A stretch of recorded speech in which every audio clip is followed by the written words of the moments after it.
Let's see. All right, cool. So let's begin. There we go. So as I was telling you, the idea is to talk a little bit about the exams our students are going to sit for, what things we can do with them to help them get ready, and also to use those exams, those practice tests to do more. You know, we can complete them, we can correct them, that's about it. But there are so many other things that we can do with them. So the idea is to see what else can be done with them. So first of all, I've been talking with some of you via Instagram, and I know that for some of you, it's the first time preparing students to sit for exams. And I also got some questions like, where can I find like resources? Where can I find, practice tests? How do I know what they have to do? So something you can do is head to the Cambridge website. If you go right here where it says exams and tests, you're going to see a list of all the exams students can sit for. Just click on the exam your students are interested in and just head to where it says preparation. And there you're going to find sample tests that you can download for free. So for example, we have some sample papers, and the cool thing is that you get the audio recordings, the listening, the reading, the use of English tests, the key as well. So it's really useful. We have everything we need. And now we also have digital sample tests. So if your students happen to be interested in sitting for the digital exams, they can practice as well. It looks just like the exam they're going to sit for. So they can really see like how to complete it, how to go about it. They can do it with you, or they can do it at home. So here we're going to find a lot of information. This is what the digital mock tests or practice tests, this is what they look like. This is exactly what they're going to do that day. They can practice everything: reading, listening, use of English. It's really, really useful, and everything's available for free. And if you happen to be looking for more information on like, what can I do to prepare my students? I know, what is it that examiners are going to be paying attention to when I mark my students, I don't know, writings, or when I give them feedback after we work on speaking, what am I supposed to focus on? How am I supposed to know what they'll have to do that day? So you'll find a lot of information here where it says like action, feedback. So you'll find everything that examiners are going to be focusing on, how to know if students are doing a good job or not, depending on their level. Now when we finish, I'm going to share a handout with you, and you're going to get the links to these websites so that if you happen to want to check them out, or if you're looking for information, you can find everything you need. All right. So again, there's information on why, I don't know, doing practice tests is a useful thing. And the information here is useful for teachers, but also for parents and students. You know, maybe you have one of those parents that they're like, but why is my child supposed to complete this practice test? So how do I know this is going to help? Well, here you have a lot of information to answer those questions, or even to share with parents as well, because the website is also available in Spanish. So useful. It's something that's always useful to keep handy. All right, so now that we know where to find materials, we know where to find information, let's begin talking about some practical ideas, things that we can do with our students.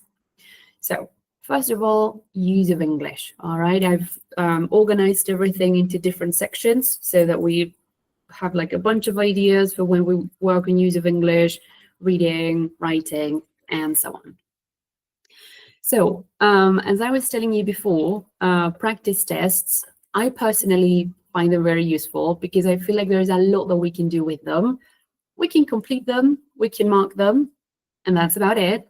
But we can do lots of other things, and we can use them to learn. So for example, we have this exercise, right? Read the text, complete it. That's about it. You can only use one word for each gap. and we can call it a day. Or, for example, we can say, okay, guys, this is the text that you have to complete. I would like you to read the title and the title only. And I would like you to tell me what you think the text is going to be about. All right? Okay, 2 minutes, everyone, I don't know, with a classmate. Start sharing your ideas. What is it about? What is it about? Take a look at the title. Okay, now share your ideas. Is it about this? Is it about this? Okay, cool. So we can write their ideas on the board, and then we're going to end up having a list of ideas. Okay, it can be about this. It can be about that. Hey, it sounds similar to this thing we talked about the other day with our biology teacher. Well, okay, let's make a list of ideas. Cool. Now, everyone, read the text, okay, and check your predictions. Can you tell me who was right? So take a look at all these ideas right here on the board. Take some minutes, read the text. What is it actually about? Right, so let's focus on contents only. I don't want you to complete the gaps or anything, but just tell me. Cool. So, okay, this idea was right. Okay, fantastic. How do you know that? What is the text about? What words do we have that we can use to talk about that topic? Okay, cool. Fantastic.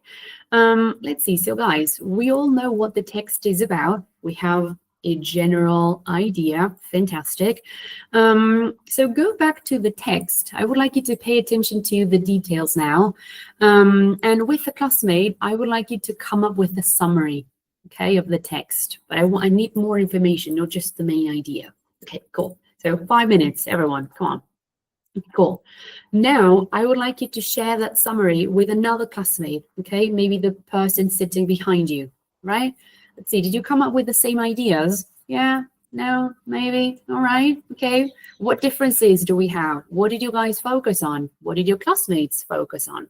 All right, share your summaries. Okay, let's see. So, you know, we're sharing ideas.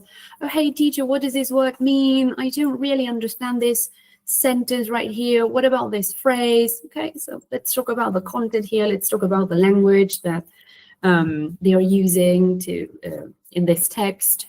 Cool. All right, so we know we have a general idea. We have already summarized the text. We know what it is about. We have talked about the language here, the new words that we have here. Cool. Now we have to complete the text. We have to complete the gaps. So let's see, what type of words are we going to use? Because that's really important. Are we going to use prepositions? Are we going to use verbs? Are we going to use adverbs, adjectives? Are we looking for grammar words? Are we looking for content words? Are we looking for linkers to connect ideas? So that's really important. So something that we can do is, for example, complete focus on a paragraph, right? Say, okay, so here we have a paragraph. What is the paragraph about? The paragraph is about this, this, and this. Fantastic. Take a look at this gap. It's right, I don't know, in the middle. Do we need something to help us maybe connect ideas? Are we adding more information? Do we need a word like and, for example? Or maybe additionally? Or hey, let's focus on the paragraph. Are we maybe contrasting ideas?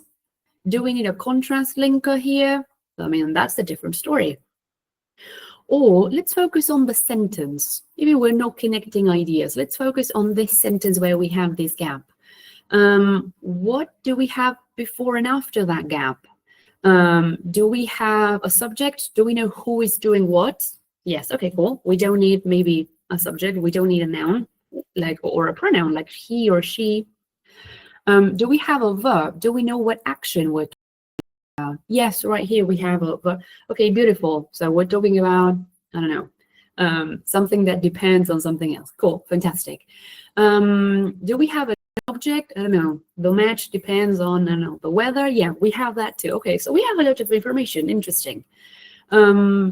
But do we need maybe, I don't know, a preposition to connect that one verb with that object that we have, you know, before and after the gap?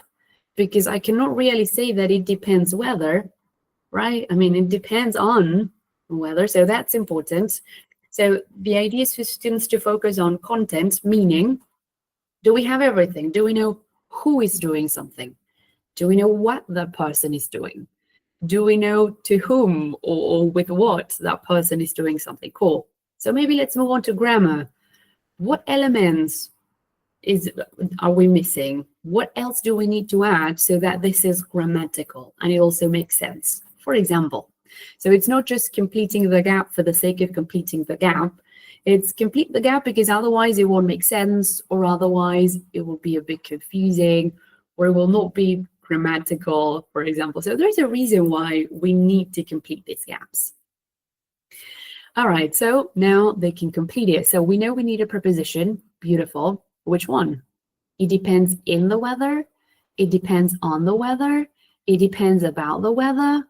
Why is it that we say that it depends on, but we don't say that it depends about? Why is it that that verb and that preposition, they just go together? Is it something called collocation? Well, yeah. Or dependent preposition? Yeah, what does that mean? Well, it means that when we use certain verbs or even adjectives and nouns, we need certain prepositions. We cannot just use any preposition that we like.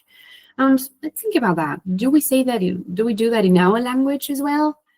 Do we have prepositions that are usually used with certain verbs or with certain adjectives, for example? Yeah, definitely. So, hey, turns out we have collocations in English and in Spanish and in Italian and in lots of different languages. So, now students, when they see a verb and a preposition, they say, hey, is this a collocation or can I use any other preposition? So they'll start thinking about that, and that's really useful for them. Maybe when they are reading, they will start spotting these collocations too. All right, cool. So you guys take some minutes, do the same thing we did together, complete the rest of the gaps, thinking about the content, the language, the grammar. Now, I would like you to take a moment and check your answers with a classmate, okay? And I want you to convince your classmate, okay? Show them that your answers are correct. So if you wrote on and your classmate wrote in, hey, you have to convince each other. Why? Why on?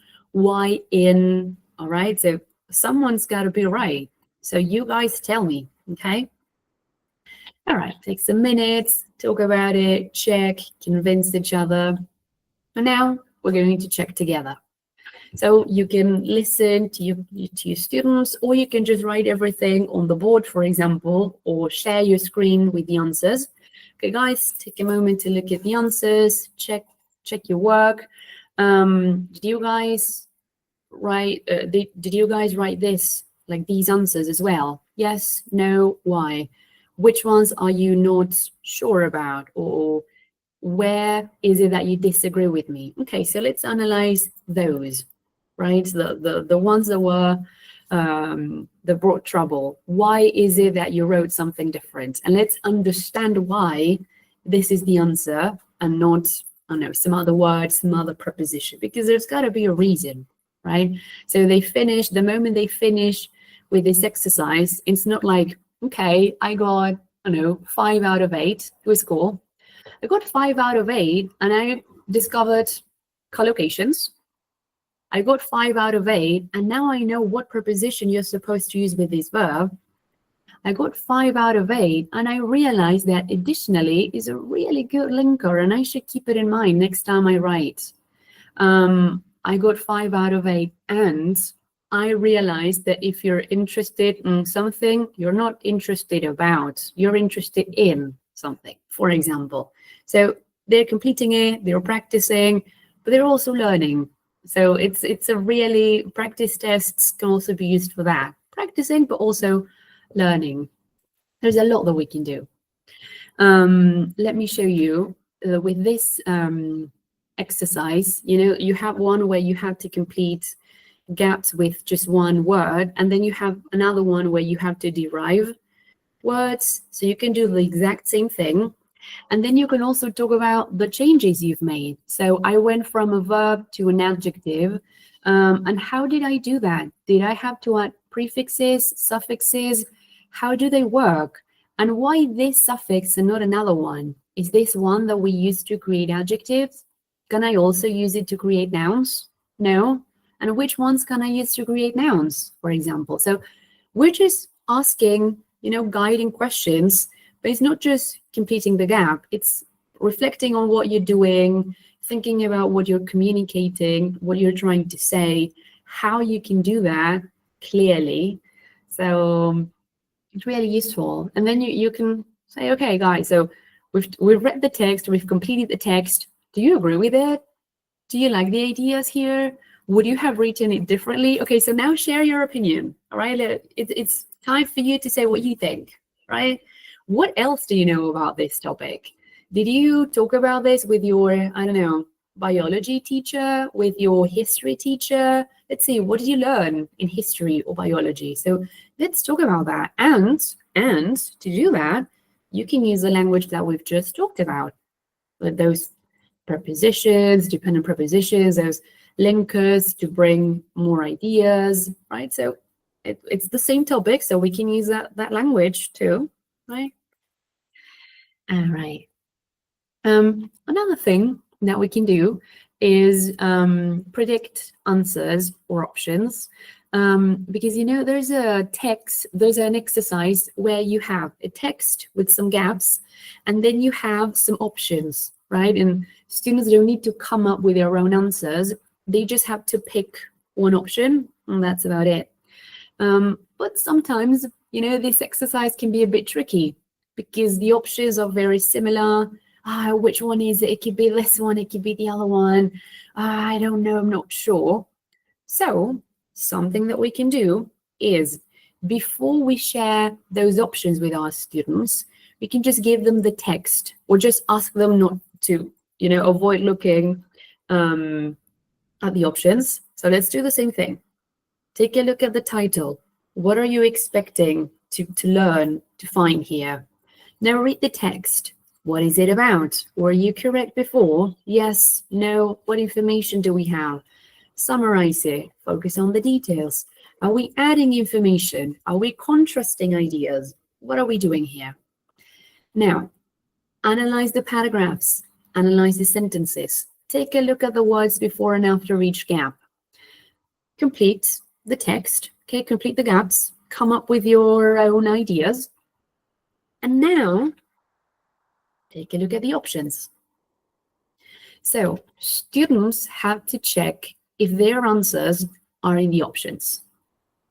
So this way, they will avoid being confused. And now, this is where we start asking those guiding questions. For example, so you wrote, I don't know, in number 1, right? So you wrote only. And only is there. So you were right. Fantastic. But why is it that you came up with the word only and not unique? Because if I see all the options, like only, unique, individual, exclusive, hey, they're all kind of like similar, right? I mean, they all have something in common. After all, they're all there. But you didn't come up with all those. You only came up with the word only. Why only and not unique? In which context would you use the word unique? Can you use it in the same context? Maybe you can. But if you want to use the word unique in this same context, can you use it in this sentence? Or do we have to paraphrase it? Because maybe we can, but we just need to make some changes before. Okay, can someone come up with a sentence? How would you say that? So now we're focusing on meaning. Do they all convey the same meaning? Are only and unique the same? Like exactly the same? Yes, no, why? What are the differences? In what contexts do we use them? Can you use them in the same sentence? Do we need to paraphrase some ideas? Do we need to add some elements, for example?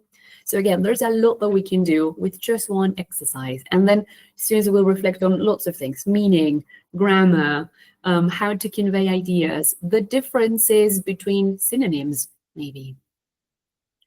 All right, cool. Moving on. Another thing that we can do is give our students a mark and then also the key.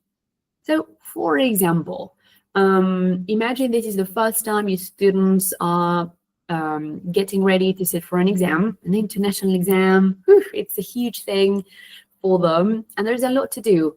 They have to learn new language, they have to practice, they have to understand what is expected of them, how they have to complete those exams. There's a lot to do. So to avoid overwhelming them, something that we can do is give them an exercise and also the key.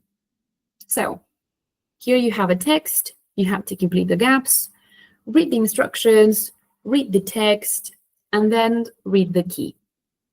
So take your time, take some minutes. If you have questions, you tell me, right? So students are going to be able to understand the exam. Okay, what is it that I have to do here? Okay, so let's say, oh, look at that. I can only come up with one word and only that because the answers are just, I don't know, it's just one word all the time. Cool, this is what I have to do, everything. Fantastic. And now, instead of, just asking them to come up with the answers, we can analyze the key together. So you have, I don't know, it says that you work, you work Coca-Cola, beautiful. And it says that you work for. Okay, cool. So why for? Are you the owner? No. Are you an employee? Yes. Perfect. So if I change that preposition, am I still conveying the idea that Coca-Cola has employed me? Maybe if I change the preposition, it will be grammatical, but the meaning will be completely different. So this is a good idea if it's the very first time students are preparing or getting ready to sit for exams, and we don't want to overwhelm them. We're saying, okay, so here's a text with new language, new words, a new exam. You also have to see how to answer and how to do this. Oh, and the timing. There's a lot involved. So something that we can do is start, familiarizing ourselves with the new exam, new exercises, new language, new everything. I'm not going to ask you to also come up with the answers. I will give them to you, and then we can analyze them together. So they know what to expect. They know what they have to do. They can ask you questions like, hey, so this verb is used with this preposition. I didn't remember that. Okay, cool. So we can write it down. And maybe, next time you have some free time, you can go over your notes. So, we're making sure we're not overwhelming them, but we're also giving them the chance to see everything. How to respond, how much time they have, what they have to do, how they have to do it, so on. And then we can also learn new language. Now, another thing that we can do, here's an example. For example, something that we can do, well, I just gave you an example with Coca-Cola, but here we have, another example. We have catch, win, achieve, receive. So we see here that the right answer is win, right? So you guys will have to pick one right answer. Can someone tell me why win is the right answer? That will be a bit complicated. It's the very first day they're preparing for exams. It's the very first time they see what they have to do. I have no idea why win is the right one. So maybe we can just ask them some guiding questions and go slowly. For example, let's start with the first option. We can say, does anyone know the meaning of catch? Everyone is going to say yes, because most people don't like exposing themselves. Or if we ask, hey, does anyone have a question about these 4 words? Probably the answer will be no. But if we say, for example, okay, let's focus on the word catch, the first option that we have. If you catch something, do you receive, do you get something? If you catch it, and maybe we can even move a little bit. Yes or no? Well, yes. Okay, cool. If you catch something, can we catch a ball? For example, if someone throws a ball, can we catch it? Yes or no? Yes. Okay, cool. So can you catch someone's trust? Well, not really. I mean, you can catch a tennis ball, but I don't know if you can catch someone's trust. Okay, interesting. So with those 2 guiding questions, we just talked about meaning and collocations, right? And the use of that word. Beautiful. So catch is not the right answer. Amazing. Let's move on to win. If you win something, do you, get what you wanted? Maybe you work for something, right? I know probably you compete against someone. And are you number 1? Do you get what you want? Well, definitely, yes. Cool. Can you only win competitions, or can you also win other things? Well, maybe you can win other things. In Spanish, you can win lots of other things. Cool. So let's keep an open mind. Can you win someone's trust? For example, if you work hard, if you, I don't know, are in contact with a person, is it possible to win that? Well, yeah, why not? Sounds very clear. Okay, so here we have a collocation. You cannot catch someone's trust or achieve it. You can achieve a goal. You are not going to receive someone's trust via email, but you can win it.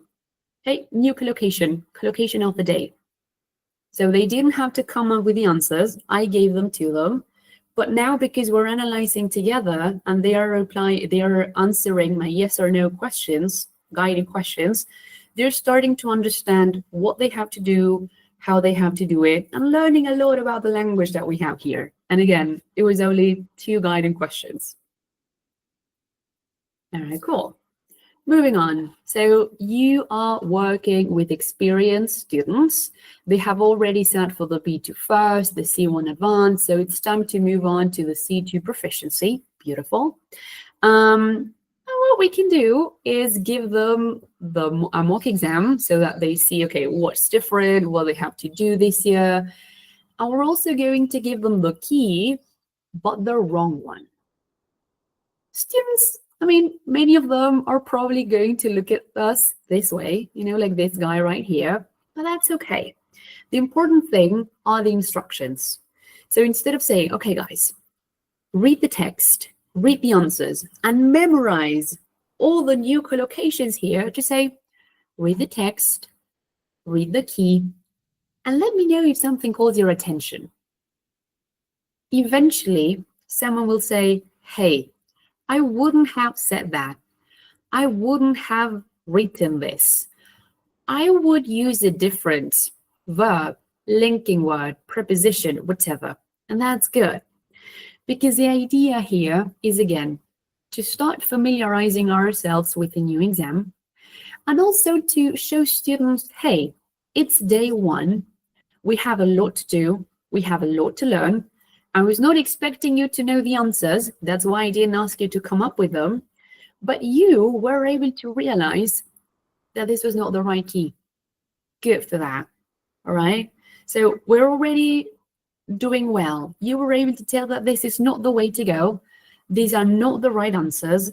This is not how you link ideas. This is not how you whatever. So, and then you can ask students, okay, so you said that this is not the right answer. I know, number 3. Why? Well, because this verb doesn't go with this preposition. Good. Which preposition would you use? And what about number 5? You said that this is not the right answer either. Why is that?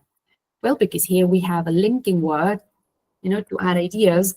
But I feel like we're contrasting ideas. Like it doesn't make any sense. Oh, good. Which word would you use? In some cases, some things will be new because it's a new level. And we are there to teach them new words, new phrasal verbs, new collocations, everything. But in most cases, they will be able to say, hey, this is not okay. And I can tell you why. So we have a lot to learn. It's day 1. But you were already able to tell that this is not the way to go. So good. We're already doing great. No. All right, moving on. When it comes to word formation, something that's super important is for students to think about not just the word, like the type of word they will need to complete gaps, but also the meaning that they want to convey.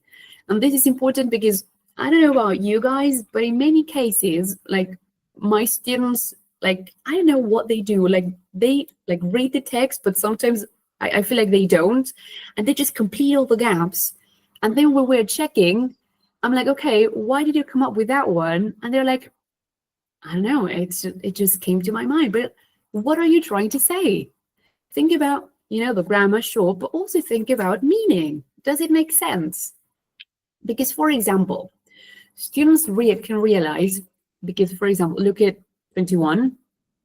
It says it can result in the to maintain stamina. Beautiful. We have an article right before the gap. We probably need a noun. Beautiful. That is true. Great. But is it ability or inability? Because I mean, there's a huge difference between those two words. So when you read the text, read it carefully, because what is it that you're trying to say? And, if you don't pay attention to that, that answer will be wrong. And it's a pity, because you were able to tell that you needed a noun, but which noun? It's not the same. We have lots of options. So something to keep in mind. Form and meaning. Meaning and form. They go together. They cannot escape that. All right, moving on. So when it comes to the keyword transformation exercise, sometimes it's a bit difficult to say, okay, how am I supposed to structure everything? Is this a phrasal verb? Am I supposed to use inversion? How can I tell what I have to do? So for example, something that we can do is read the first sentence. Okay, focus on meaning. What is it that we're trying to say? Cool. Now look at the second sentence, also focus on meaning. What am I missing here? And then look at the key word and focus on form. Okay, so I have the word pull. I know what it means. How do I use it? Do I use it with a preposition? Do I use it with other verbs? And when I use it with other verbs, do I use it with gerunds or do I use it with infinitives? And if I use it, do I need a pronoun maybe or a noun coming after it? Do I need an object for it to make sense? Let's go back to the sentence. Do I have that object right there, or will I have to write it myself? So by doing that, students start thinking, okay, what elements do I need and what elements do I have? And so which ones do I need to add to this sentence for it to make sense? So it's not just, okay, use the word pull, and you just write something. No, hold on a minute, take a second. What do you need in order to use the word pulled correctly, right? So that's another way to go about it. And again, meaning, form, meaning, they go together always. All right, so that would be it with Use of English. How are we doing? Are we all okay? Are we all there? Do we have questions, comments? Fantastic, cool. Yes, Noe, do you happen to have a comment or question? Cool, I can see some reactions there. Great. Noe, do you happen to have, thank you, Andre. Oh, I think it was a reaction. All right, cool. So moving on then, reading. So let's see. The day students sit for the exam, they're going to read a text and, oh yeah, Gabby, do you happen to have a question or comment? No, it was a reaction. Oh, cool. All right, cool. All right, so the day students sit for the exam, they're going to read a text and complete it with some sentences or with some paragraphs, or they're going to answer some multiple choice questions, right? So answer and respond. Read and respond, read and complete, read and whatever. But in class, we can do more because we have time, right? So for example, we can create or come up with some questions, use tools like Wheel Design or Wheel of Names, for example, they're free. And we can activate their schemata. Okay, guys, how much do you know about this? We're going to read a text about it. What information are you expecting to find? Who do you think wrote this text? Where do you think you're going to find it? Where is it? I don't know. Is it going to be in a magazine? And what about the language that we're going to find? Is it going to be like chatty, casual tone, or are you expecting something a bit more formal? And, students start sharing their ideas, and little by little, they start getting ready to read. So it's not just, okay, I read, oh my God, the words are so complicated, and I don't know the meaning of this phrase, and oh, this sentence is so long, and where am I even going with this? No, you already know something. Maybe someone mentioned it in a movie or a TV show, or some other teacher told you about it, or you just know about it because you happen to be interested in the topic, or, it depends on the text. Okay, so share your ideas and now go to the text. Is the text somehow connected to all the things that you guys mentioned before? Yes? No? Why? Right? So it's a different way to approach texts. Another thing that we can do, especially when it comes to this exercise, where students have to read either different texts or one text, but different paragraphs, or they have to read about different people.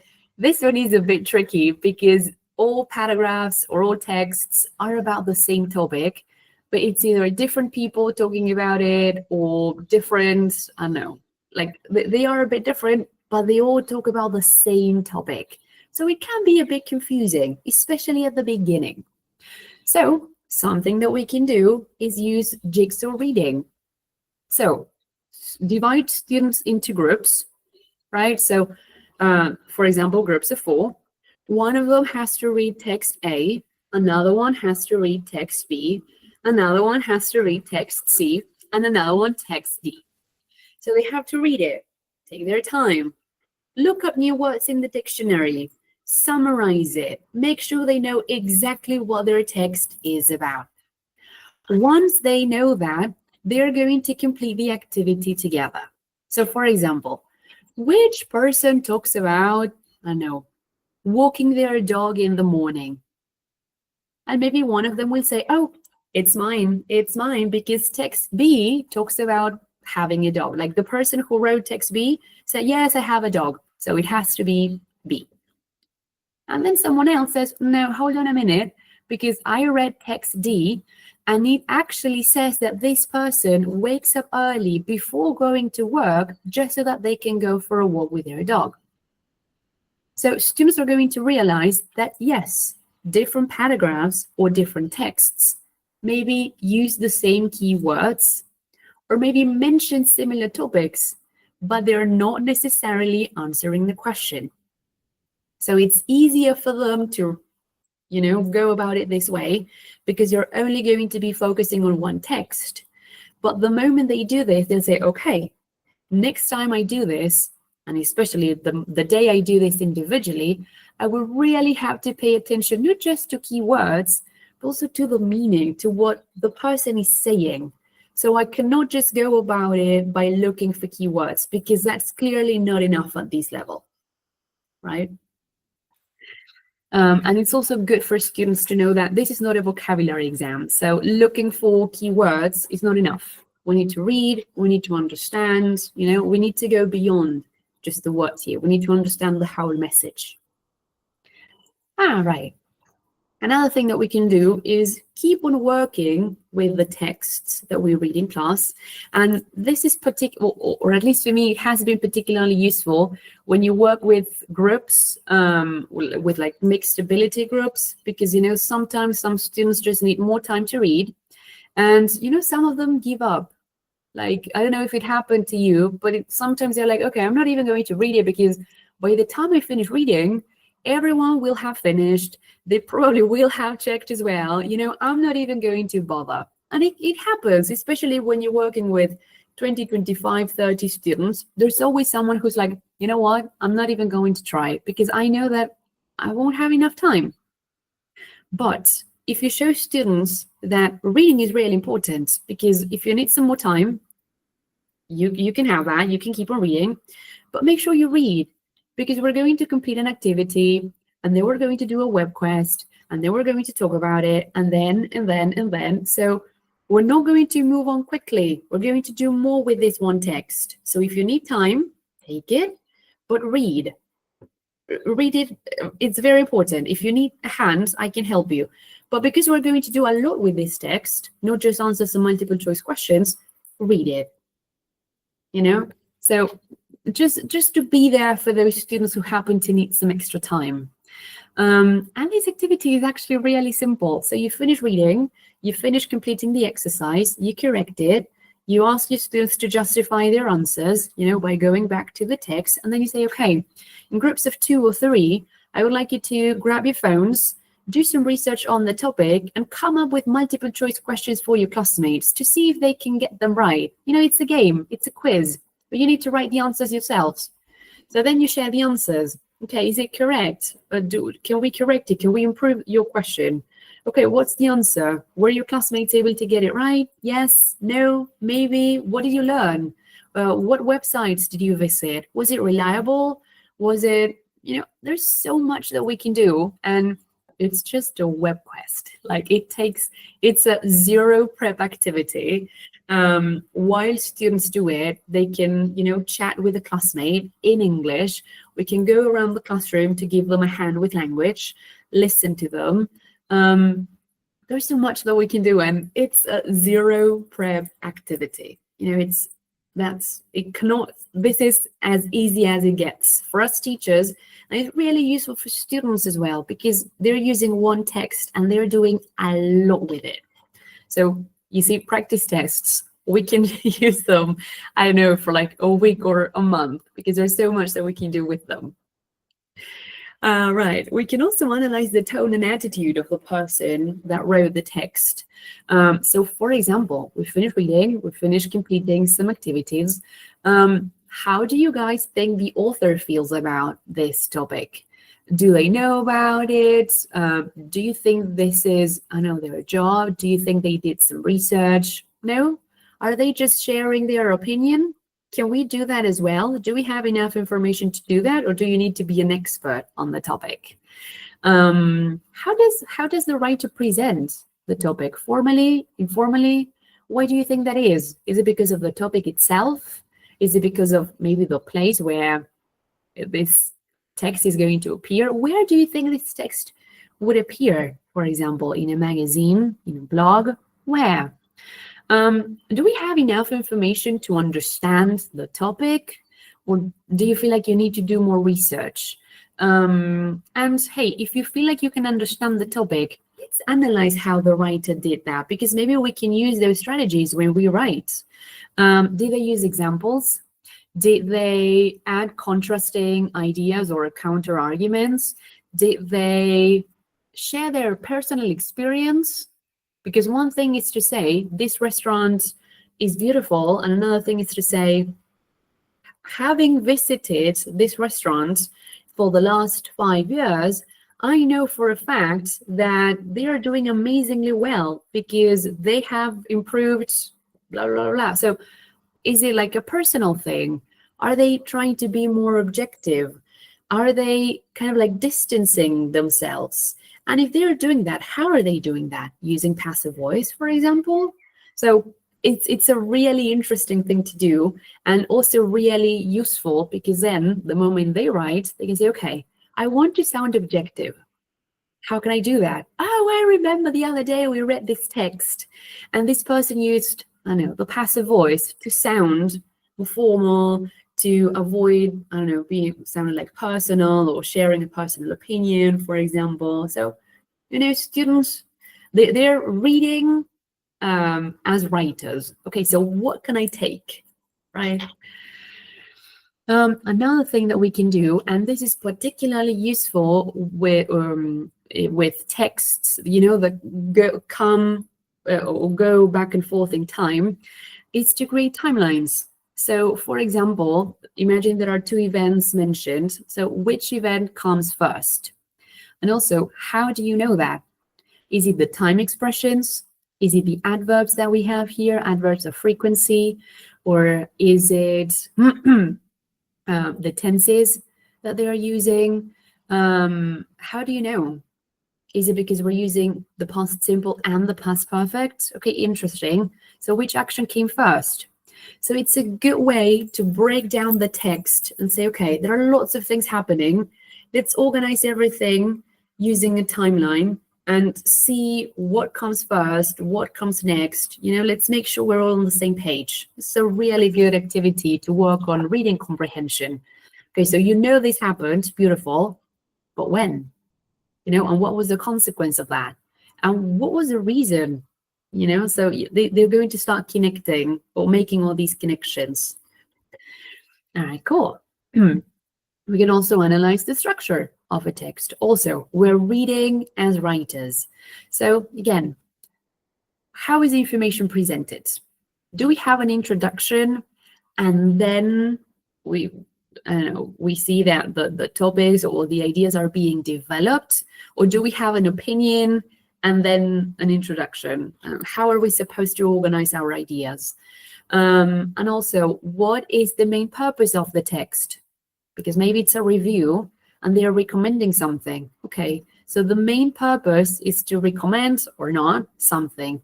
And where does the writer do that? In the introduction, right, in the body of the text, in the conclusion? So next time we write a review, how are we going to go about it? How are we going to organize our ideas?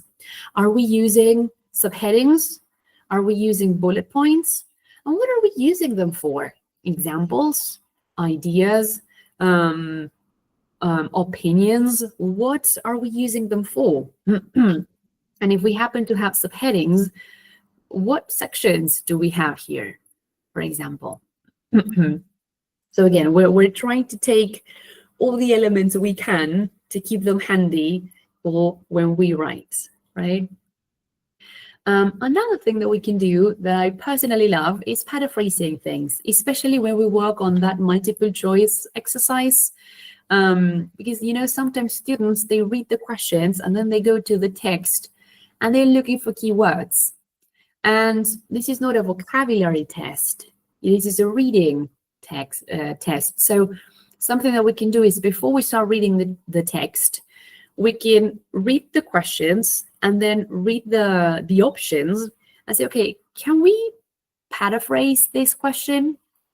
Can you think of other ways to say this same thing? Think of option A. Can you think of 2 different ways to say this in English? Same idea, but different words. And then we're going to ask students to complete the activity.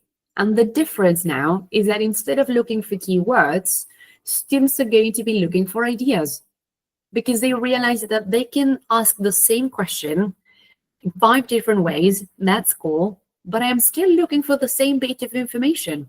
I don't care about the word that's being used. I care about the idea or the concept, for example. This is reading, not vocabulary. And this is really useful to avoid distractors, because, there are distractors in these exams, because they want to make sure that students don't look for keywords, they look for ideas. So really useful. And if you share this with students, it's also useful for them, because they will say, okay, so that's the trick here. I'm looking for ideas, and they're going to approach it differently.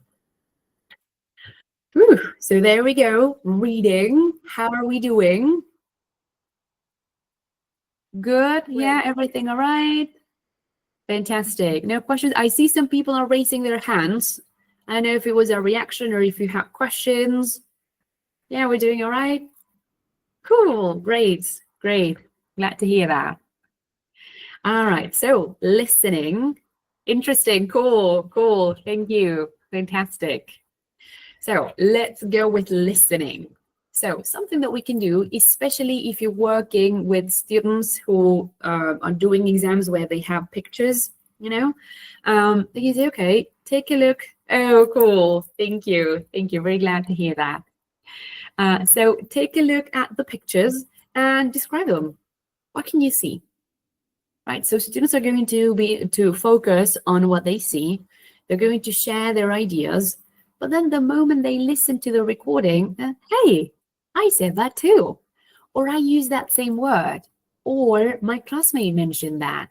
So they're going to be ready to listen. They're going to be ready to talk about that topic. They're going to be more open to what they are about to listen to. Right. So it's not just, okay, listen and respond. No. What do you see? What's going on? Where do you see that? Is that a museum? Okay, what do you do in a museum? So, we can ask them some questions.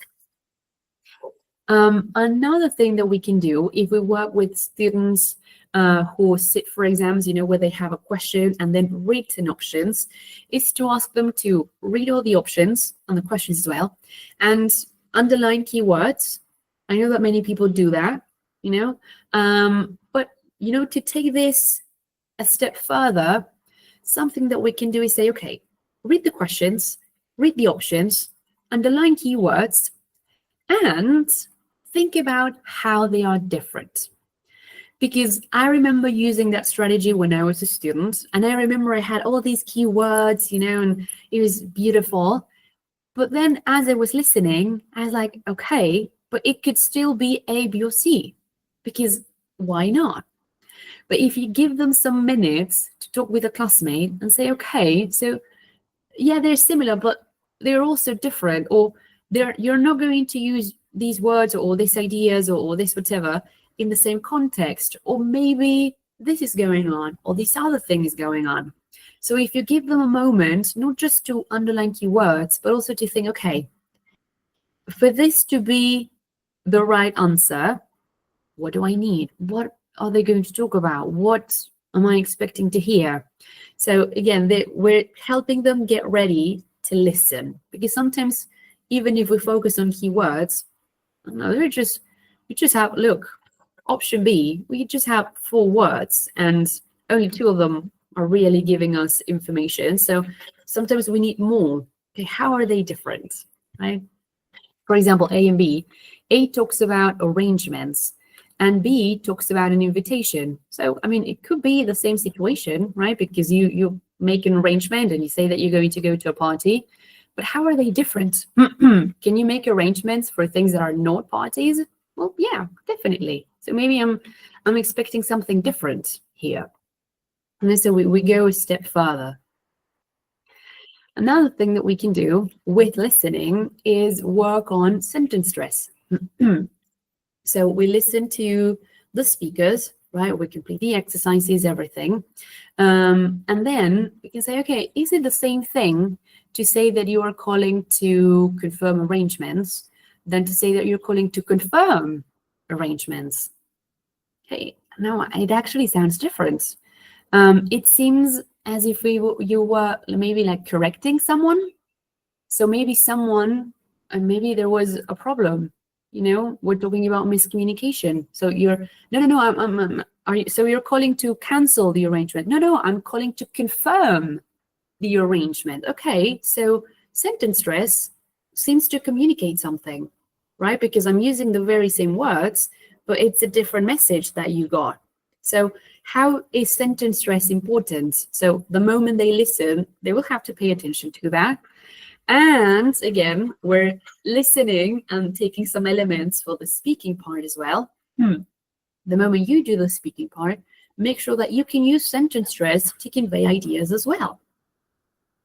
For example, here, is it the same to say that you're going to persuade someone to do something than to say, yeah, I'm going to persuade someone to do it? Okay, who's that someone? Do we know who we're talking about? Maybe yes. It seems like you and I know who that someone is because, someone's gonna do it. Hey, so maybe these people know each other. Maybe they have talked about this before. Maybe there's someone and they don't want to mention their name. So, there is so much information there. And it's not the same, look, to say that you're going to confirm some arrangements than to say that you're going to confirm some arrangements. Okay, some arrangements. Am I talking about all of them? Only some of them? Maybe have we talked about them before? Are they important? So look at all the information that we're conveying only with sentence stress. Another thing that we can do is to, in some cases, there's not much to say about the options. We can't really describe anything here other than, okay, I can see the sun. So we can make a list of all the words we're expecting to hear. Sun, heat, hot, summer, humidity. So start, brainstorming words, vocabulary. And this is useful because some students are going to be like, oh, wait, how do you say this? How do you say that? And, it's great because they need the language. They will ask you, you will tell them, and they will remember it because they actually needed that word. It's not like we give them a list of words and that's about it. No, they want to know how to say this so that they can tell you this is something they're expecting to hear. And then when you do the activity, they will be like, oh, look at that, one of the words that we mentioned before. So they're more open to this vocabulary and everything. And then they will listen to those words, but in context, or they will hear someone mention that. But when they listen to the recording and pay attention to it, they say, oh, so this is how you use this word, or this is what you can use it for example. Another thing that we can do is focus on context and focus on understanding the context. Because, for example, we may have questions like this one. How much are the shorts? And we get very, very similar answers. So it's just 5, 15, or 20 pounds, and that's about it. But cool. But where are the people, right, that are talking here? Are they at home? Are they buying online? Are they at the mall? And what do you think they're doing? Do you think they are buying something? Do you think they are, I know, haggling, negotiating? Do you think it's a boy and his mother saying, okay, how much are the shorts? 20 pounds. No way. Find another pair or we're going home. There are so many things that could be going on. Or maybe it's a man talking to a shop assistant, or maybe it's two shop assistants talking and saying, no way, we sell this for 20 pounds. That's absolutely crazy. That's a steal. So let's think about all the things that could be going on with the same question and the same options. And then we listen to the recording and say, okay, were we right? What's going on? What was their goal? What was actually happening? But now we're like, okay, there are so many different contexts in which we can use the same language. And then, students know that if they go to the mall, if they're buying online, if they're talking to a friend, they can use the same language.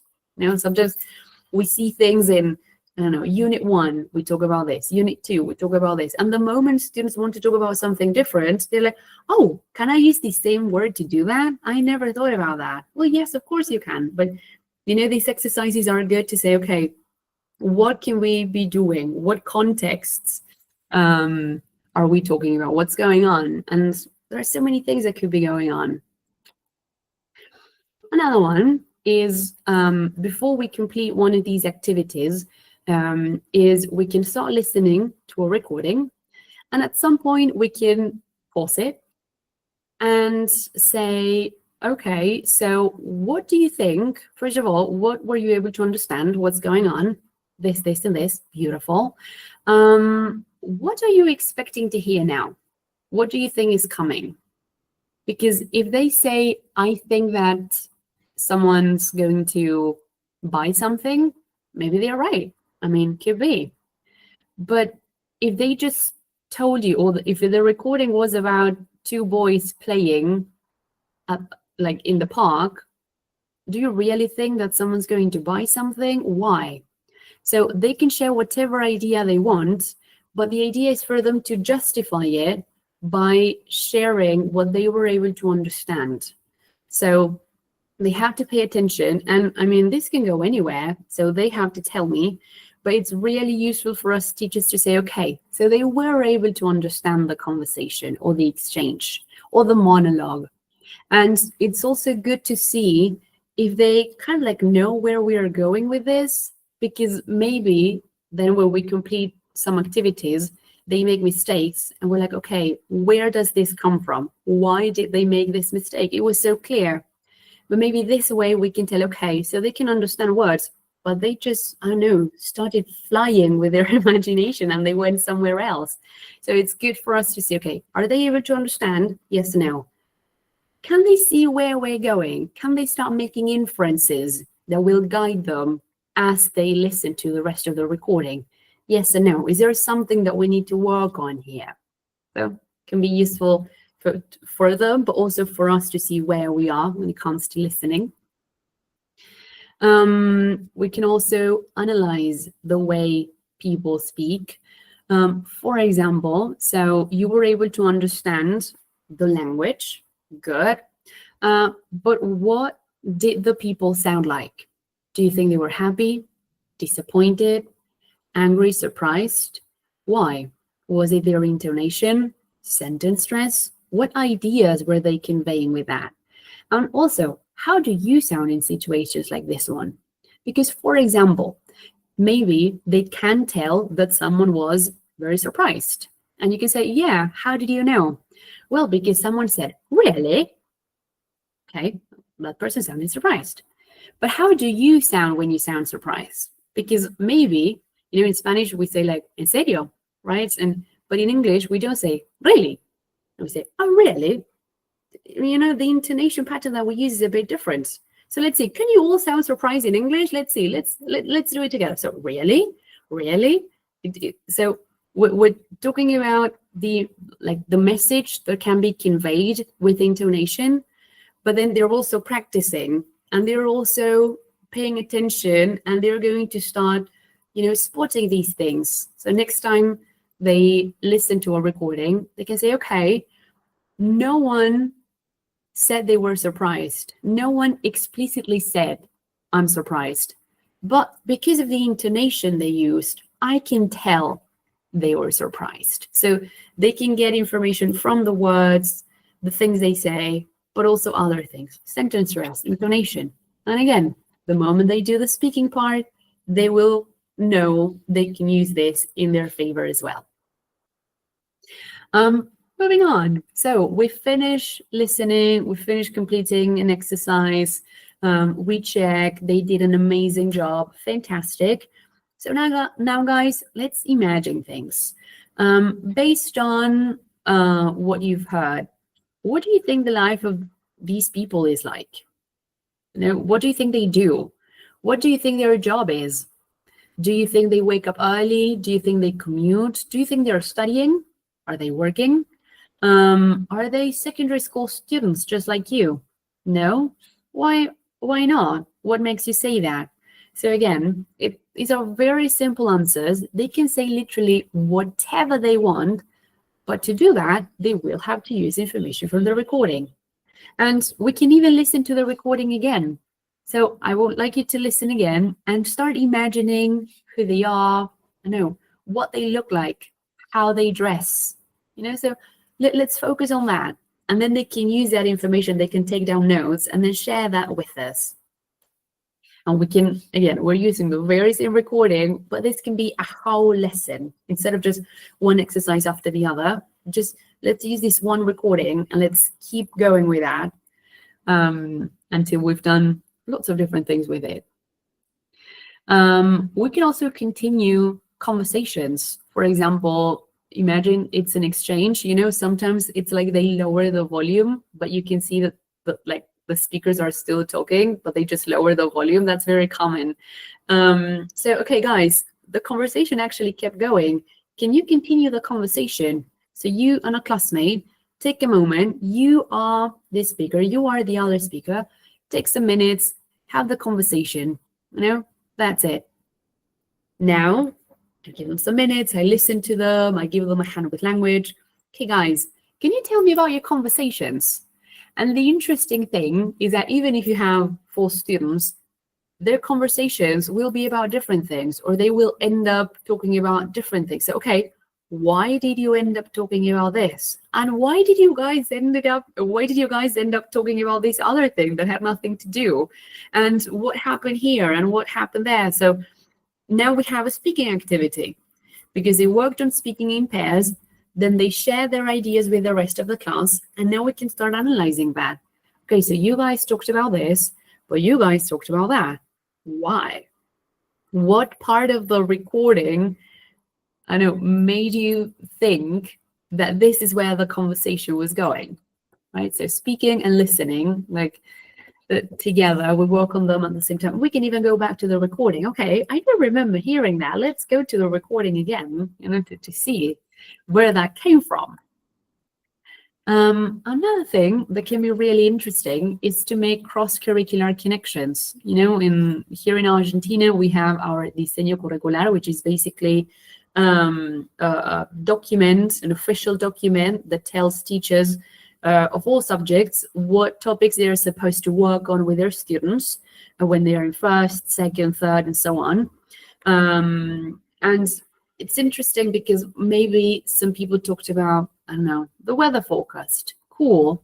So guys, can you tell me what you know about the weather what you learned about the weather this year with your biology teacher, or what you know about taking care of the environment, or what you know about, and maybe you and your geography teacher talked about, I know, the weather in different places, or you talked about biomes, for example. Can we talk about that in English? Can you guys share with me all the cool things that you've learned with other teachers or in other subjects, or maybe last year, for example? So students are going to be bringing all the content from other subjects to our English classroom, and we can help them with language. How do I say this? How do I say that? I want to explain this. And there's so much that we can do. And again, they don't even need to do research. They can just grab their biology books and say, okay, I remember this, so I'm going to tell you about this in English. How would you share that? How would you talk about that in another language? And they start making all these connections also. Another thing that we can do is work with scripts. Many of the sample tests that we can find on the Cambridge website not all of them, but many of them come with scripts. And we can use them to design lots of different activities. We can highlight some words and say, okay, guys, I would like you to go over the exchange once again and try to work out the meaning of these words from context, which is something that you're going to have to do at some point outside the classroom. So let's practice doing that together. Or I can remove some words, and now it's a fill in the gap activity, and they can complete the words or the sentences or the gaps with any words they want. And then we have to check, and they have to say why they decided to use those words and not others, for example. Or maybe I will, rewrite it, and I'm going to write all the verbs in the infinitive. What changes do I need to make sure this makes sense, right? Take a look at all the adverbs that we have here, all the moments in which they say yesterday, tomorrow, this, that, whatever, and use that as a guide to conjugate all the verbs that we have here. Or whatever, maybe I can remove lines, like whole lines, and they have to read the exchange and say, okay, what question should I come up with so that this person gives me this piece of information? And then when you check, you'll see that maybe you have 15 different questions, but they're all asking the same thing. So that's also really useful for them to say, okay, so if tomorrow I go on a trip and I don't remember this one word, that's okay, because there are 15 different ways to ask the same thing, and I would still get the information that I'm looking for. So, it's also good for them to realize, hey, there are so many ways to say this. There are complex ways to say this. There are very practical, simple ways to say this. Words that are more difficult to pronounce, words that are easier to pronounce, so on. Another thing that we can do, depending on the recording, is maybe they mention some problem they have, or a tricky situation. You say, okay, so let's go back to question 19. There was a problem going on, right? So what was it all about? What was going on? So they can tell you about it. And then in groups, so you guys have to come up with a solution. What would you do if you found yourself in this situation? Would you ask for help? Would you solve it on your own? Would you tell people about the situation? Would you keep it a secret until you're able to solve it? And how would you solve it? So would you, in this case, someone is upset. What would you do if you were upset? What would you do if someone else was upset? How can you help? And then they can share all the answers. You can write them down on the board, and we can vote for our favorite one, for example. And there we have a very nice speaking activity based on only one question from this exercise. And it's a very nice thing. And again, whenever they share things like, no, we can do this, we can do that, we can do whatever. Okay, why that? Well, because they actually mentioned, so we're always going back to the recording, always. Another thing that we can do is maybe walk in their shoes. So, okay, this is the situation, right, that's mentioned. So Robert's very excited about a trip, right? How would you feel? if you were him. And because, he's going on a trip, but maybe you are 15 years old. So how would you feel if you were about to go on a trip on your own? How would you feel if you were about to go on a trip with your best friends, like Robert, for example? How would you feel if, and then we can come up with different situations, or we can just use a recording. Maybe Robert was super excited about the trip because he was on his way to a music festival. How would you guys feel? No, I don't really like music that much. No, I don't like being in crowded places. I would much rather go to a museum. No, I would visit lots of different restaurants. So, you guys tell me, how would you feel in this situation? And they can share their answers with a classmate, and then in groups, and then with the rest of the class. Let me help you with language. That's clear. But is there a better way to say that? So you give them feedback on content, feedback on language, and again, a very nice speaking activity. Students are talking about themselves. Everyone loves talking about themselves and what they would do in different situations. And there you go. And it's just question 15 from one of these exercises. Moving on, another thing that we can do is check, but also learn. So we can check students' answers. I remember that when I was a student, I would complete all these exercises, hand them in, and then I would get a mark like, I don't know, 15 out of 23 or something like that. And it was really useful because, I'm here right now. So obviously it worked, but we can go beyond and maybe say, okay, so this is okay, but why? How do you know? What words, phrases, intonation pattern, whatever, helped you realize that it's B and not A? What is the problem with option C? That is also not the right answer. How did you know that, for example? Or we can also ask them to look at the script and maybe go back, and now it's a reading activity. So this is the right answer. You're absolutely right. Can you go back to the text, to the script, and tell me why?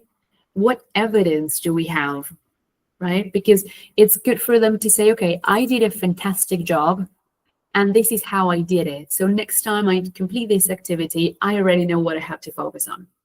Or I made a mistake. Does that mean that I'm terrible? No, not at all. Next time, I just have to focus on this, this, and this, for example. So it's not just this is okay or this is not okay. It's this is the reason why you did a great job. Make sure you do it again. And this is something that you can pay attention to next time we work on this activity. All right, another thing that we can do is analyze distractors, because this is really common in Cambridge exams. I remember a student one day said, hey, this is horrible. Why will they do that? And I was like, no, but it makes sense. Let me tell you why. If they only used keywords and you understand a keyword and you mark the right answer, that would be amazing. But you're not really showing people that you can actually understand ideas. You can spot a keyword, which is fantastic, but just one keyword, it's not much. If you're having a conversation with someone, you need so much more. So let's go back to the script and take a look at this one. We have option A, B, and C all mentioned in the recording. So they say, okay, this is £5, this is £15, this is £20. You might think, hey, that's really confusing. Why did they do that? Because they don't want to see if you can spot numbers. We already know you know the numbers in English. What we want to know if you're actually able to understand the exchange. So even if they mention all the options, they can do that if they want to. The only thing you have to do is answer the question. So we can tell them about this, and then we can also talk about this, because we actually do this in conversation all the time. We may use some keywords, but hey, listen to me because I'm going somewhere else. It's not just the keyword and that's it. There's other things that I'm doing here. So they can understand this and they say, okay, not a vocabulary test, just like the reading one, not a vocabulary test. I need to understand. That's what I'm doing here. Keywords are not enough at this level. How are we doing? So far, so good? Are we getting tired? I hope not. Are we doing okay? No? Good?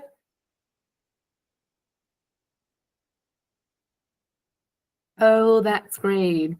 Cool. Thank you, guys. Fantastic. All right, cool, cool, cool. All right, writing. Are we ready to go for that? Yes, are we all? Yeah? All right, cool, cool. No, I'm going to be sharing a handout with the summary of everything when we finish and some links as well. All right, cool. So writing, let's see. Something that we can do, and I really love doing this, is playing bingo using the writing or speaking also criteria, because you can write in English at any level, and you're writing, cool. But the thing is that you're not writing for the sake of writing. You're writing because you want to get in touch with your English speaking friend Sam, who's coming to Buenos Aires or wherever you are. Or you are writing because you need to tell people that they should never visit that horrible restaurant you went to. So you always have a purpose, you always have an audience, and examiners are going to be paying attention to very specific things. So how should we go about writing? So something that we can do is, I usually use these booklets. You can find them on the Cambridge website. You just download it. They're not very long, but they do have a lot of information. And something that they have is this. So this is basically the criteria that examiners use to assess students. And they tell you when it comes to content, communicative achievement, organization, and language, what it is that students can do to show certain things, right? Like their level and what they can do to pass, what they can do to do an excellent job, what they can do to do an amazing job. So, we know exactly what they have to do. And then we have all these levels to say, okay, are we okay? Do we need to work on this? Do we need to improve this? So we can create a bingo card with the criteria that we're going to be using this year to assess them. And then we can call out or share different descriptions of different situations. And students have to tell us what it is that we're talking about. For example, okay, guys, so here we have a formal letter with 3 subheadings. Okay, what are we talking about? Is this okay? Formal letter, 3 subheadings, okay. What am I focusing on? All right. I'm talking about organization or the organization layout that I use, right, to organize all my ideas. All right, so we're talking about organization. Fantastic. Now you guys tell me, is it okay to write a formal letter or just a letter with subheadings? I've never seen one. That's right, guys. Yeah, because we don't really do that. When is it that we use subheadings? Well, when we write reports or proposals, for example.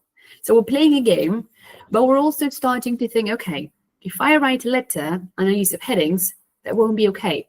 So when it comes to organization, that's going to lower my mark. And it's a pity because maybe I do a great job writing, but I also need to think about organization. Okay?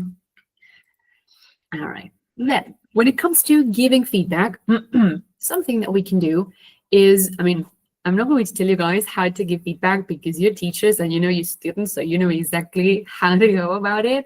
But I'm going to share something that I've been doing and that I absolutely loved, is using the same criteria that I shared with you before. I create different charts depending on the level of the students and what it is that we're focusing on and so on. And I share it with them, right? And they have to read their classmates' text.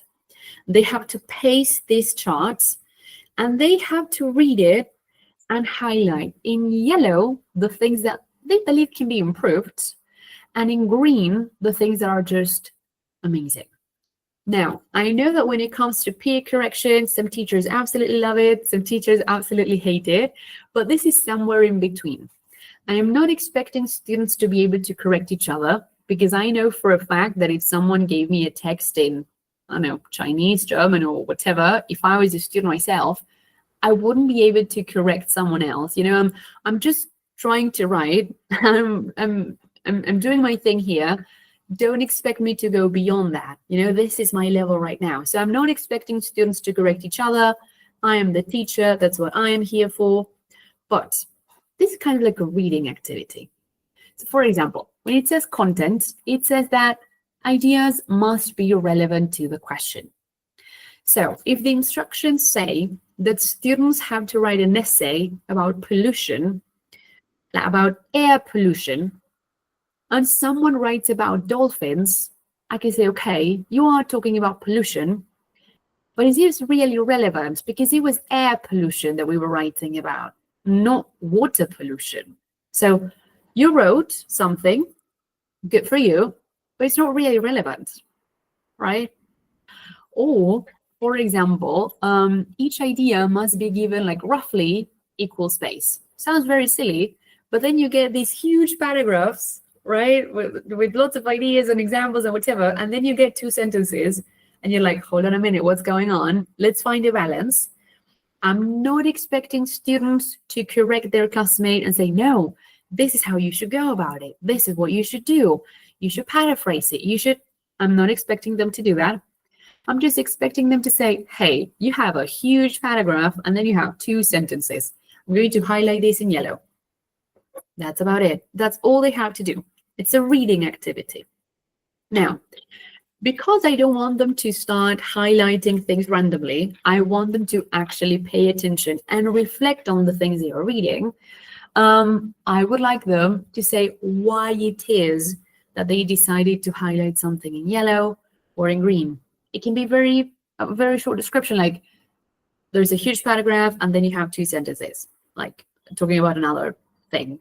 Or ideas must be relevant. Hey, you wrote a beautiful piece about your family, but how is that even connected to your community or, I don't know, society or school, the school canteen, whatever it is you have to write about. What you wrote is beautiful, but it's really connected, so it's just that. Now, the moment they do it, this is what my students did. You see, sometimes it's just a phrase that they share, and that's about it. Sometimes they share more.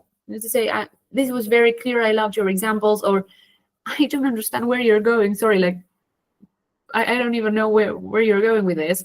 Just, they can be very honest, okay? Just because they are readers. They're not sharing their opinion on their classmate. They're sharing their opinion on a text that maybe they can understand or not. Or for example, when it comes to language, one of the things that I wanted them to focus on was repetition. Again, I'm not expecting students to correct other people, but maybe if they see that their classmate uses the same word 15 times, they can highlight that in yellow and say, hey, just look for a synonym, So that's something they can do. And this is something that we can do whether we're teaching online or face-to-face. It also works. Just pick some colors, make sure everyone uses the same code, right? And that's about it. You can do it. Doesn't matter where you are working with students. And the cool thing is that, as you can see, there's another column that says teacher's comments. So I'm still the teacher. I'm still going to mark everything. Don't worry, guys. I'm not just asking you to do this because I don't feel like marking writings. No, at all. So then I come here, like I read everything. And the cool thing is that in some cases, I just have to say, I agree. I agree with your classmate. You did a great job. Or I can say, yeah, your classmate is right, but you still did a great job. Maybe next time, try to do it. Try to outdo yourself. Try to include examples. Try to whatever. But it was actually okay. So then that person will receive feedback from 2 readers. And then the person who wrote the feedback, right, who highlighted things in green or yellow, will also go back there and say, oh, I don't know why I was expecting examples, because, yeah, now that I think about it, why should I include examples in a review? Maybe I'm going to use that space to write about the food, the service, the environment, the atmosphere. So, yeah, why was I expecting that? No, I have to pay attention and do something else. So it's good for both students, the one that wrote something and the one that criticized or read that piece and say, okay, were my expectations okay? So there's that too. All right, cool. Moving on, another thing that we can do, when it comes to learning from feedback, we can start with positive feedback. Say, okay, so you did a great job. This was good. You should totally do it again. Your description was amazing. And I really like doing that because I realized that sometimes we focus on the things that should be like corrected or improved. And sometimes students don't realize that there are things that they are doing amazingly well and they should totally repeat. Like next time you write, a review, hey, come up with such nice descriptions. Do that again. Do it again because it was fantastic. So there's that. There's also the idea of being as specific as possible. So this example was amazing. Your descriptions were beautiful.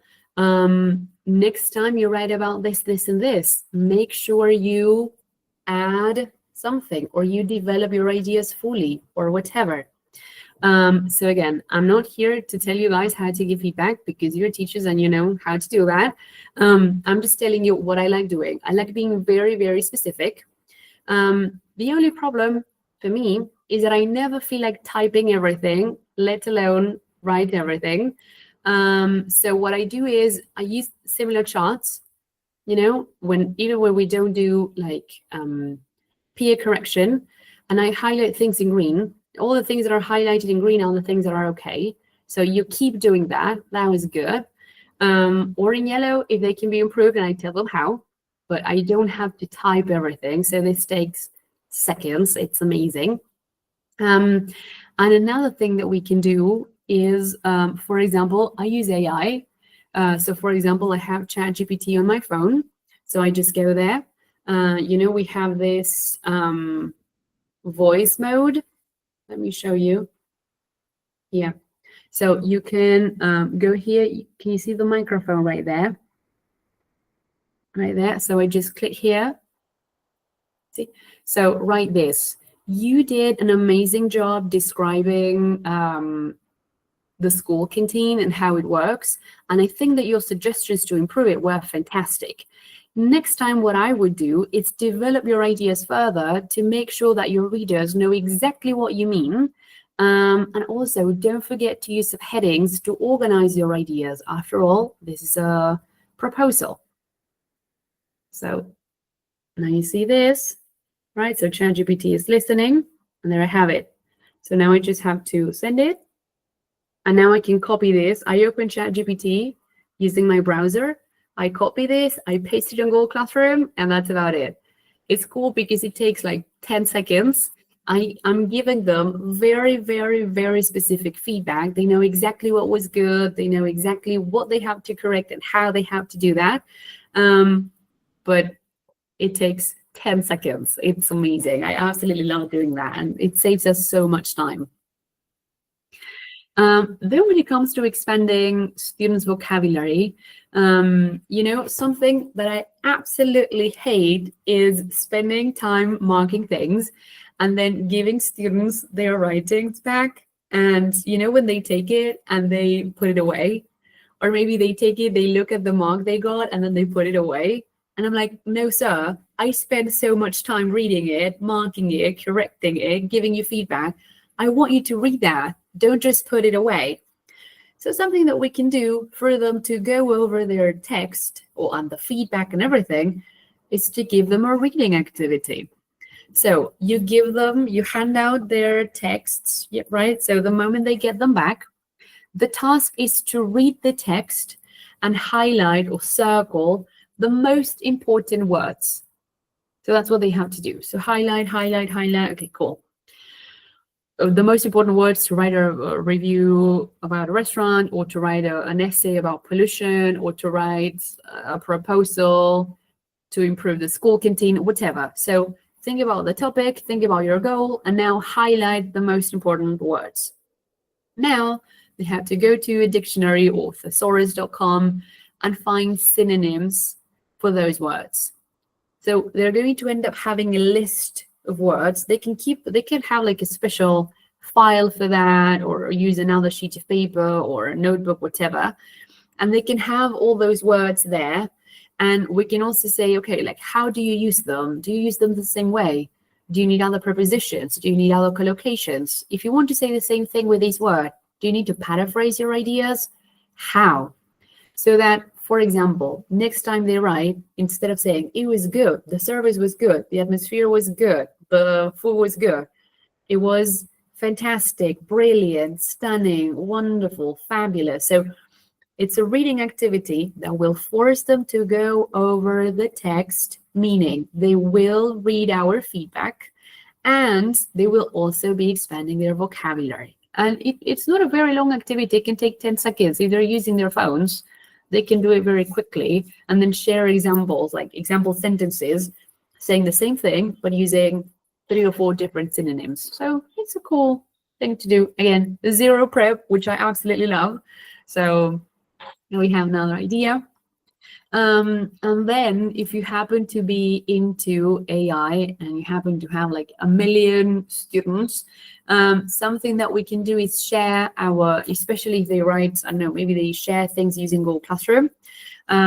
We can share their writings with ChatGPT and say, review this writing for repetitive vocabulary and suggest more advanced alternatives, or review, I don't know, the topic sentences, or this or that, or whatever it is that you want to focus on. We are going to read the text anyway. We're also going to read the feedback that ChatGPT shares. So we're not going to share just anything with our students, but it's good for us to have something to work with. We don't have to start from scratch 40 times. We can have ChatGPT help us there with that. Then we can edit the feedback. We can say, okay, no, this is not what I want to focus on. This is a bit too much for this level. But it's good for our students to have that and for us to save time by doing that. And again, you change the prompt depending on what you want to focus on. Whew, that was writing. How are we doing? It's been an hour and a half. Are we all there still? Yeah? Cool. Fantastic. All right, nice. I haven't seen anything in the chat. Oh, cool, great. All right, fantastic, cool. Really glad to hear that. All right, guys, are we ready for speaking? Last section of the exam. Are we all ready? Yeah? Cool. All right, let's do it. So, speaking. We have this exercise where students either get 2 pictures or they get 3 and they have to pick 2, and they have to describe them, compare them, contrast them, answer a question, right? And sometimes students don't have a lot to say, and I can't really say anything because sometimes I don't even know what I would say because there's not much to say. So something that we can do is, because we're in class and we have time to practice and time to get ready, time to work on language, is give them a Venn diagram and give them the pictures.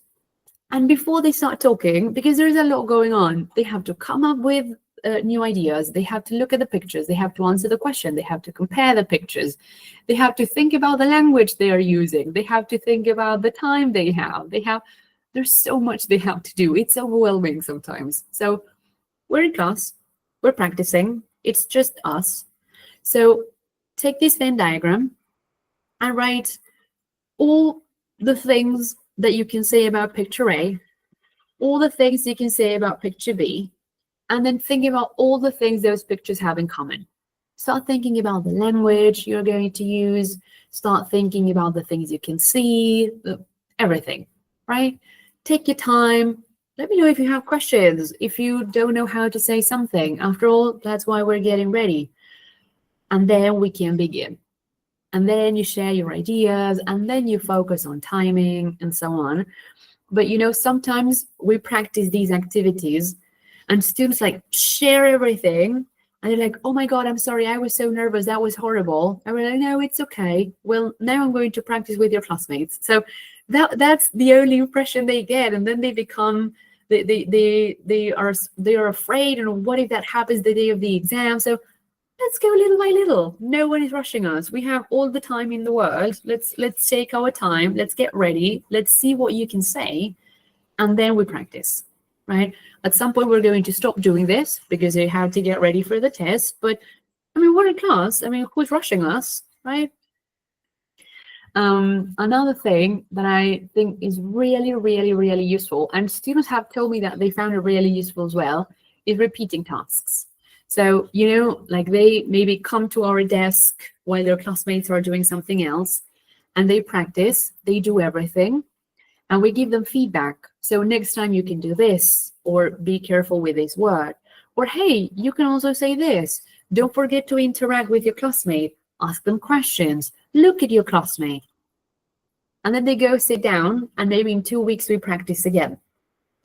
But the thing is that if we repeat the task, there's a lot they're going to gain from that. So they know what to do. They know what they're going to talk about. They got our feedback. So now we're going to repeat the task. So, I don't know, take a minute, rest, relax. Okay, let's go again. So that they can actually use our feedback. Because then maybe in 2 weeks, some of them will not remember what we shared with them. Maybe we ourselves don't remember what we told them that day. And maybe the following time we work on speaking, the task is completely different. So they are never going to be able to use that feedback or to process it or to give the things we share with them a try. And maybe the day of the exam, they happen to get a very similar topic. So take a moment, rest, I don't know, have a sip of water, and now let's go again.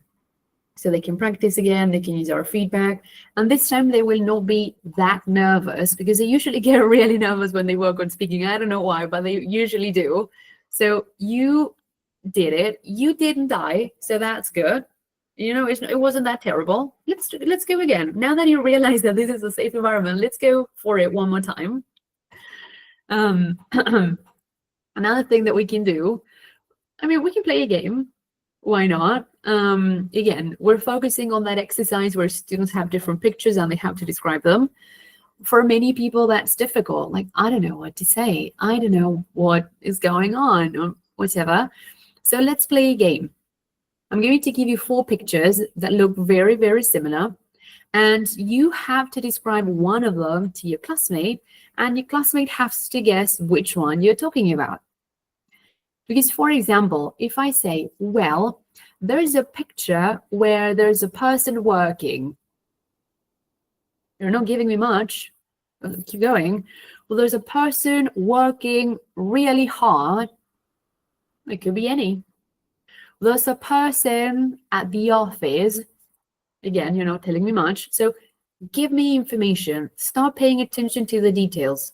How can you differentiate the pictures?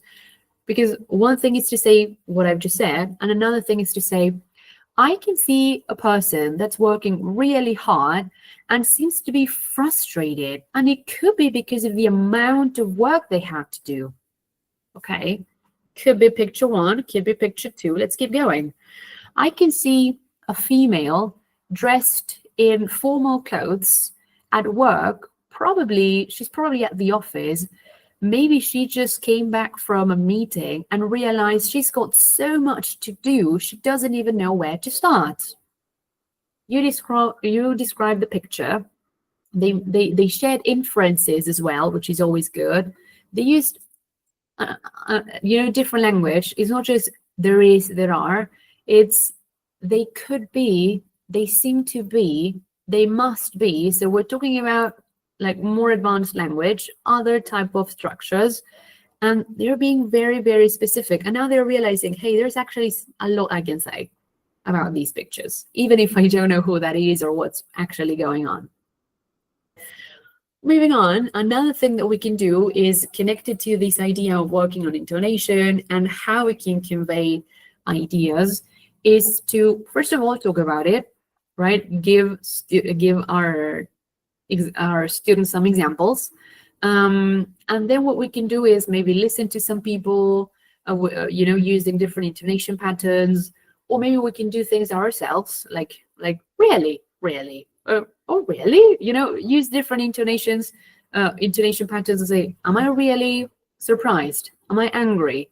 Did I already know what's going on? So you tell me, you describe my mood based on how I'm saying something.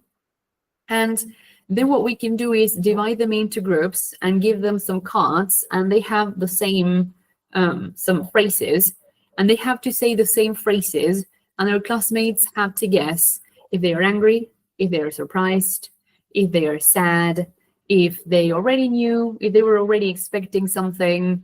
It's not the same to say, I know, and say, I know. Okay, the second person was angry. I can tell you that. So why? Because their intonation went up or down. How can we convey that idea, right? And that's something they can use when they, for example, interact with their classmate and say, for example, instead of good idea, well, I think, they can say, what a good idea. Wait, you know what I think? I believe we should.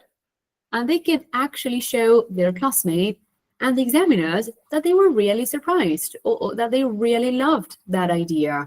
Like, for real, it's not like they're just saying that. They are actually surprised, and they're conveying that idea through intonation. Another thing that we can do is, when we give them feedback, and so on, I used to write things down and tell them, okay, so this can be improved. How can I improve that? Or this is good. And another thing that we can do is use a chart that says things that can be corrected or how to be corrected, things that could be improved. Like, maybe this is good, but you guys can do better. Come on, you have a very good level of English. And things that are great and we should totally keep doing. And we can write down some things we heard on the board, and then say, okay, take a look at this phrase. Where would you put it in the chart? Do you think it can be improved? Do you think this is a mistake? Do you think this is amazing? Where would you place it? So students tell you, and you put it in the right column. And then you tell them, okay, if you guys think that this is a mistake, how do you correct it? And you write it down. Okay, you guys think that this is good. I mean, no problem here, but it's kind of basic. What else can we do? Oh, you can also say this, and you can say that. You can say this other thing. You can use this word that we learned last week. Or, no way, I totally forgot about that phrase. So we put it in the green column, and then, guys, make sure you use it next time, because I know Lou used it, and she did a great job. So let's all use that next time next time we speak or share an idea, or we want to, I don't know, connect our ideas or whatever. But it's also good because we're praising students, and they're like, hey, someone noticed that I used the words that we talked about last month, for example. And now, very, very last section. So we're done with like reading, use of English, writing, speaking, and everything. And then there are other things that I think are cool that go like beyond the exam and have to do with like learning, but to learn. So one thing that we can do is ask our students why they think we're doing this. Because, usually it's like, okay, guys, I'm going to be a teacher this year. We're going to use this course book. And at the end of the year, you're going to sit for a Cambridge exam. And, sometimes we don't really tell them like why we're doing this or what the point is. It's just whoever wants to sit for the exam, you can do it. And sometimes, or at least I came across some people who were like, this exercise is dumb. Like, I don't think that completing a text with a preposition can really show if my level of English is good. And I was like, no, I know. But for example, is it the same to say that you are working on something than say that you are working with someone, or that you are working for a company, or that you are working, I said on, in, with, for. Look at all those prepositions. They're all grammatical. And using the right preposition does not really say much about your level, according to you, but is it the same thing to say that you work for Coca-Cola than say that you work, that you're working on a project? Maybe you're setting up your own company. So there's a huge change in meaning. So maybe the reason why you have these exercises is because finding the right preposition actually matters. And it makes a huge difference when you write, when you speak, for example. So what's the point? Well, conveying ideas very clearly. Another thing that we can work on is timing. Students don't have all the time of the world to complete these exercises the day they sit for the exam, but this can be really useful because, for example, if students run out of time in class, or if they time themselves when they are at home and they realize that 40 minutes is not enough for them to complete all the exercises, you can say, okay, what do you do? Do you read and respond? Do you read the questions, read the text, and then respond? Do you, for example, waste time? And I'm using like inverted commas. Do you like waste time just staring at a word that you don't know because you feel like if only you knew that word, you would be able to complete the exercise? That's wasting time. Because think about what happens when you read in your own language. Do you always know the meaning of all the words? You're probably not. That's okay, because you can still tell well that where the text is going, because you have lots of other words that you do understand. And again, not a vocabulary test. This is a reading exam. And if you don't know that word, you can probably work out the meaning of that word from context. So maybe the reason why you cannot do all these activities in 40 minutes is because you're wasting time wondering about words you don't know, or going back to whatever, or looking for keywords, when we both know that you're not supposed to look for keywords. You're supposed to look for ideas, for example. So timing, it's relative. Some people just need more time to read. Some people are just fast. But it's good for us to use that and say, okay, where is your time going? What are you doing? What do you do in 40 minutes?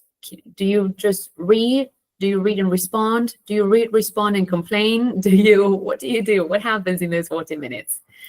So we can start thinking about strategies to help them. Another thing that we can do is think about the exam and then think about real life. Because, sometimes some parents have questions like, why are they sitting for this exam? Or students, like, how is reading a text and then, answering multiple choice questions going to help me learn English? Or what does this say about me and my level of English? And we can start thinking about the things we have to do when we sit for the exam and the things that we do in real life. So, for example, writing an email sounds very silly maybe for a 14-year-old who doesn't email anyone and they just use WhatsApp or Instagram. But maybe tomorrow, the day you want to apply for a job, you will have to write a formal email. So maybe practicing now with me, your teacher, who is not going to judge you and is actually going to help you improve, sounds like a good idea, so that when you finish school tomorrow, you know exactly how you get in touch with anyone you want. Or, for example, how is comparing two pictures going to help me, tomorrow when I'm out of school? Like, what am I supposed to? How is this going to help me? Well, for example, if you want to describe different situations, or maybe things that you want to buy, or you want to compare two products, who knows if tomorrow you end up working for this huge multinational company and you have a very important meeting where you have to compare two products that your company is about to launch. Well, you know exactly how to do that. You know how to describe products, how to make inferences, how to contrast things, how to involve other people, how to interact with other people. You practice that the day or the year you got ready to sit for the exam. And now you know exactly what you do the day you have a meeting or the day you graduate or whatever. So that the moment they practice for these exams, they're also practicing for life. They approach it differently. Strategies, something that's really useful and I personally love, is talking about the things students can do to complete these activities and come up with strategies. So, for example, what we did before. Guys, read the text, read the title. What could it be about? Cool. Read the text. What is the text about? Summarize it. Think about the words that you need. What type of words are they? What are you trying to say? Are you connecting ideas? Are you contrasting ideas? And so on. So once we're done, we can go over that together and we can just say, hey guys, how do you complete this activity? What do you do? And they can start reflecting on everything they did to make sure they could understand the content of the text, the meaning of the words there, the grammar they needed, the form. So they start thinking about all that. And maybe tomorrow, when they read a text, they can say, okay, I cannot just read random words and reply to an email. No, I have to read the whole thing, like summarize it in my mind, think, okay, what am I trying to say? And maybe then reply. I cannot complete or reply to something if I don't know what it is about. So, let's think about the things we need to do in order to like communicate, convey ideas, complete things, write things, and so on.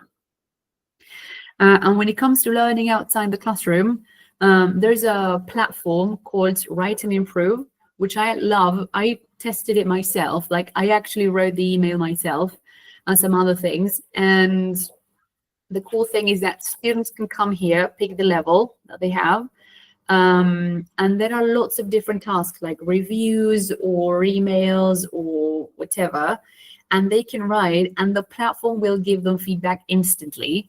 So if you happen to have students that would like to work on writing, but they need like extra practice and for some reason you don't have time, or you have to move on, or you don't get to see them enough, share this website with them. It's really, really, really good. Really good. The feedback is really clear as well. I loved it. I wrote things myself to check it out as if I was a student, and it's really good and it's free. Anyone can access.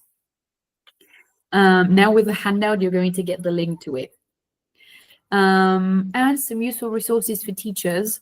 So again, if you go to the Cambridge website, you'll get everything like self-study resources, exam preparation materials, these booklets with information if it's your first time preparing students to sit for exams. There are lots of guides that tell you, okay, how to prepare students, what to do next, how to enroll students if you have one-to-one students. Also very useful. And my personal favorite, there is a website called Weekly by Cambridge. It's free. And it basically, like, I don't know if it plans your lessons, but it gives you everything you need. So you just go here, you pick the exam your students are going to sit for. You tell the platform how many weeks you have available. And then you tell the platform how many hours you have with your students each week. And then the platform is going to give you like everything you can use to work on different things. Reading, you see, it says like all skills, support for you. But then you can say whether you want to work more in reading, or more in writing, or whatever. And you have so much material that you can use with your students that it's amazing. And that's about it. So it was very long. How are we all doing? Good. Do we have questions? Comments? All right, cool. Cool. You'll see now in the chat, you'll see the handout with a summary of some of the ideas that we've discussed today, a certificate of attendance if you happen to need it. And then there's a feedback form. If you happen to want to share your thoughts on today's session, you can do so there. It's anonymous, so you can share whatever you want. All right, cool. Thank you. Thank you for joining. Can't wait to start applying all these. Woo, yeah, I'm really glad to hear that. Then you tell me how it goes. Wait, I'm going to stop the recording.